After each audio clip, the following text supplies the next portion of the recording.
everybody, welcome back. Today the topic I'm going to cover is something that I remember having difficulty finding a good demonstration of. So today I'm going to give you guys a little walkthrough on how I remove links on a Jubilee style bracelet. These are the tools you're going to need to make your life easier. You need your pin pusher, I'm not sure what this is actually called, but you put the watch in there with the bracelet sideways so you can actually access the pins. The hammer for actually using the pin pusher.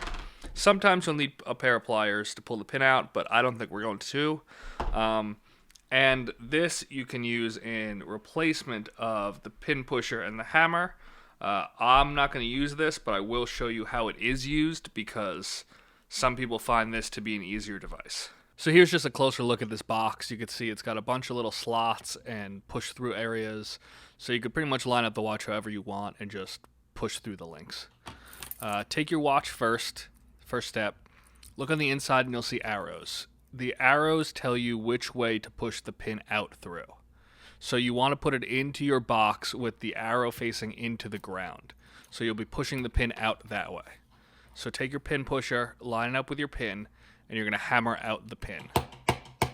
The pin will push through underneath. You'll feel it release. And then do it to the next link next to it. Do the same exact thing because you have to remove two pins. So the removal of that second pin there, you pull it out, and the middle link will pop free. You should have two pins and then one link. That's how you remove it. It's that simple. The difficult part now is putting it back together. So I found the easiest trick here is to line up the ends because the Jubilee middle links have a flat bottom and a rounded top. So make sure the flats are down and the rounds are up and line them up perfectly and then just slide the pin back through.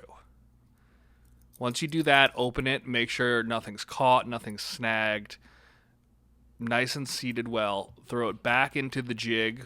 I'm going to call it a jig. Hope that doesn't bother you guys. And tap it back in. Once it's perfectly flush now with the watch, I use the pin pusher to just kind of tap it down a little more because the pins are shorter than the length of the link. So that'll get it kind of not sticking out on the ends. Just make sure it's nice and flush and you're good to go. Here's how the other device works. It's pretty much a giant vise. And you put the watch inside of it with follow the same arrows, push it out that way. This thing's very difficult to use because it's really not weighted, but it pretty much has a pin pusher attached to it. You line it up with the lug, and then you just keep cranking the vise until it pushes out the pin on the other side.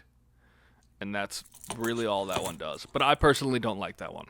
So this is what the pin looks like up close. Always note that when you're hammering out the pin, the arrow is always pointing towards the forked end. So you'll be hammering the rounded end over here, and then the part facing down into the ground in the jig is the forked end. So when you put the pin back in, make sure that you're sliding it in the round end, and then the last piece that goes in is the forked end, because that will always be the part holding the pin inside of the watch.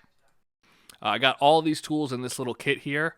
I got it on Amazon for like $14, so I'll put a link in the description so you guys can also buy it if you're interested, and thanks for watching.